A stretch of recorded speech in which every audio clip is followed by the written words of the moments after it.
The Silmarillion is at the heart of Tolkien's legendarium, but what is actually in there? Let's take a look. Hi everyone, this is Robert. Welcome to In Deep Geek. On this channel we cover Tolkien's legendarium in nerdy detail, as well as A Song of Ice and Fire and The Witcher. If you're new here, welcome. The Silmarillion is a collection of J.R.R. Tolkien's writings on Middle-earth, edited by Christopher Tolkien, with help from Guy Gavriel Kay and published after his death. It acts as a history of Middle-earth, from its creation through to the time and just after the events of The Lord of the Rings.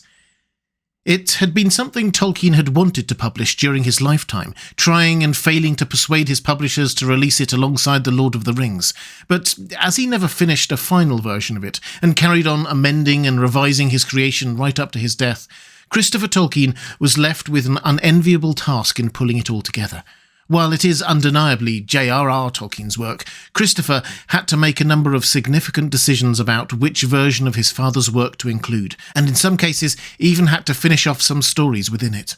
Nevertheless, the Silmarillion is viewed as authoritative within the legendarium. It's written in a more formal, old-fashioned style than the two main Tolkien books we know, lending it a slightly more biblical feel, if that's the right word, and the combination of a narrative spanning millennia with hundreds of characters with often similar-sounding names, and even the basic geography of the planet changing several times, many people don't find it an easy read. So don't worry if you have tried it and found it hard-going, you're in good company.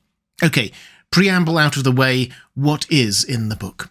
It's made up of 5 parts, so let's go through them in turn. The first part is called the Ainulindale, the Music of the Ainur. This is an account of the creation of the world by Eru, Ilúvatar, the one true god.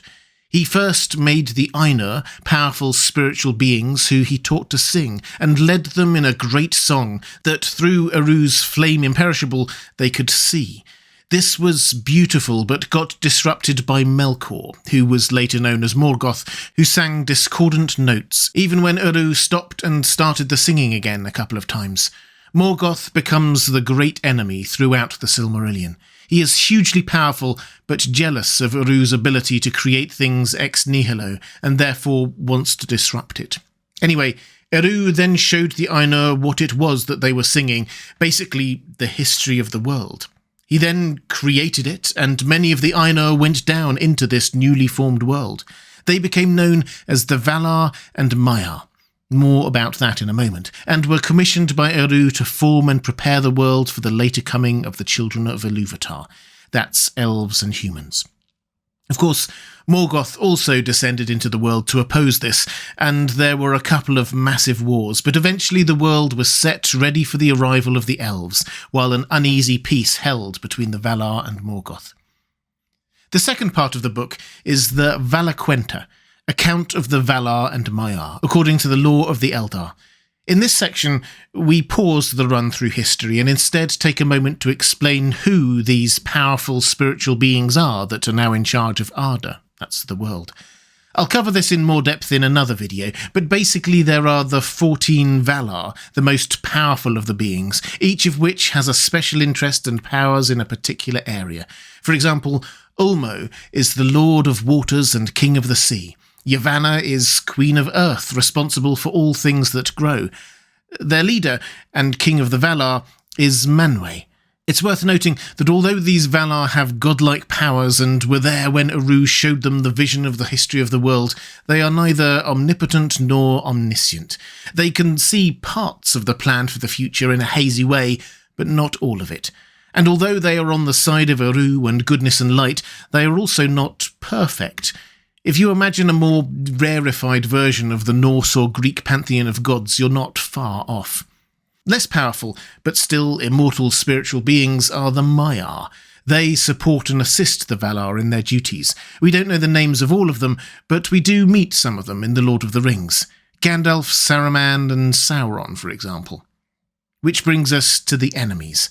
We've already mentioned Morgoth, who is basically an evil Valar, but as he fell, he brought with him several Maiar. Sauron, of course, but also the Balrogs. So, after the first 2 sections of the book, the scene is set for when the action really kicks in Part 3, Quenta Silmarillion, the history of the Silmarils. This is easily the largest part of the whole book, and its focus. It starts with the wars between Morgoth and the Valar. There's a lot of toing and froing here, giant lamps getting knocked over, continents shattered and so on, but we end up with two important continents, Aman to the west where the Valar are, and Middle-earth where Morgoth has his home, and it is on Middle-earth where the elves awaken. This prompts the Valar back into action. They launch another war on Morgoth, and this time capture him, imprisoning him for 3 ages. Meanwhile, the Valar invite the elves to journey over to Aman to live with them. Many of them do, but some decide to stay where they are. And some decide to stop on the way.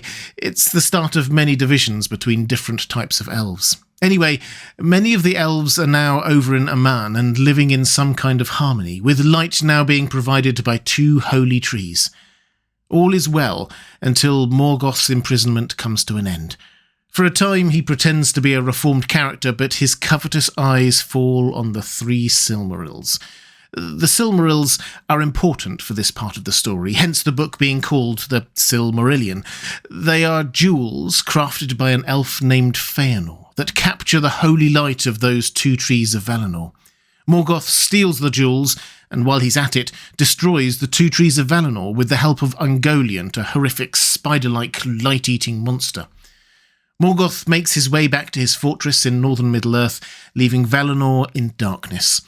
Feanor, who made the Silmarils, leads his people over there en masse to try and reclaim the jewels. In so doing, he makes his sons swear an oath not to rest until the Silmarils are back in their possession. It is a fateful oath, as we'll see.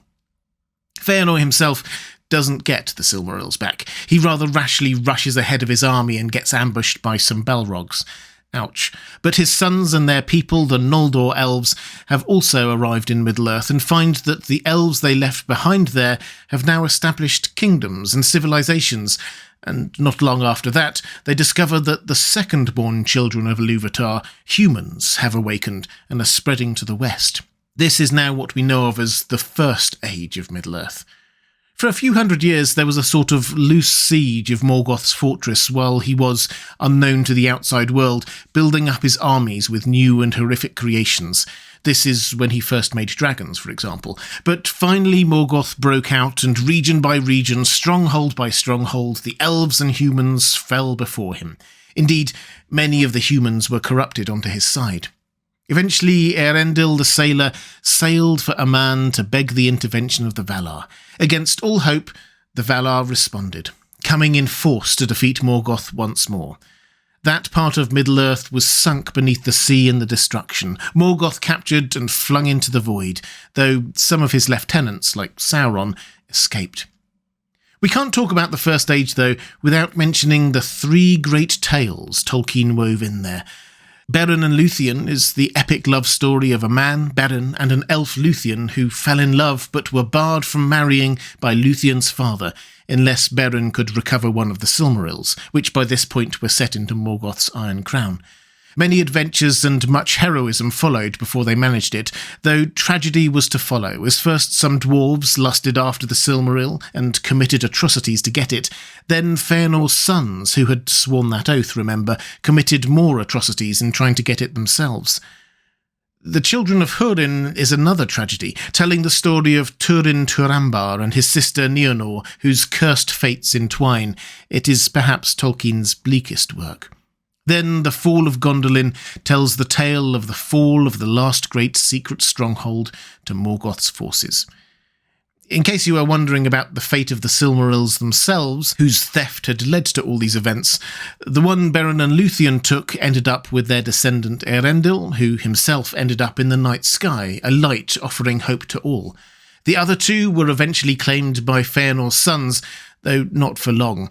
The ill deeds they had done caused the holy light within the Silmarils to burn their hands. One was flung into the fiery depths of the earth, the other into the sea. So that's the 3rd part of the book. As I said, it's the biggest, so I've skated over quite a lot of detail there. Part 4 is Akallabeth, the downfall of Númenor. The story of the Second Age, in other words.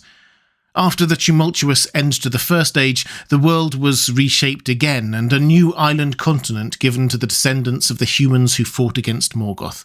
Numenor grew to be powerful, the height of human civilization, but also slowly turned against the elves and the Valar. They grew jealous of the elves' immortality. Some remained true, the faithful, but most didn't. Meanwhile, Sauron emerged, challenging their power, but unexpectedly he surrendered to them and allowed himself to be taken off to Numenor as a captive. From there, he slowly worked his way into the good graces of the king, Ar-Pharazôn, and fanned the flames of rebellion against the Valar themselves. They build a mighty fleet to invade the Undying Lands, but as soon as they land there, Eru himself intervenes, destroying the fleet and army and sinking Numenor back beneath the waves. Just the few faithful, led by Elendil, survive to form two new kingdoms in Middle-earth, Arnor in the north and Gondor in the south. Which brings us to the final part of the book, part 5, of the Rings of Power and the Third Age. This tells the familiar history of the forging of the Rings of Power, their distribution, the last alliance of elves and men, Sauron's defeat and Isildur's fall, the opening sequence of the Fellowship of the Ring film, basically, and it brings the story up to date, right up to the end of the story of the Lord of the Rings. So that's the Silmarillion, a background and history to the Lord of the Rings. Although, from Tolkien's perspective, it was really the other way around. The Lord of the Rings was an offshoot of this much greater work. The legendarium presented in the Silmarillion is a work of decades, a lifetime. As Tolkien himself said in a letter to his publishers, his aim had always initially been to create a body of more or less connected legend, ranging from the large and cosmogonic to the level of romantic fairy story. The larger founded on the lesser in contact with the earth, the lesser drawing splendour from the vast backcloths. If The Hobbit and The Lord of the Rings are the romantic fairy stories, then the Silmarillion is the vast backcloth from which they draw their splendour. If you'd like more videos diving deep into Tolkien's legendarium, there's a playlist appearing now on the left of your screen. Or if you'd like to support this channel, thank you. There's a link to my Patreon page on the right of the screen. That's all for this time. Thanks for watching. I'll see you again soon.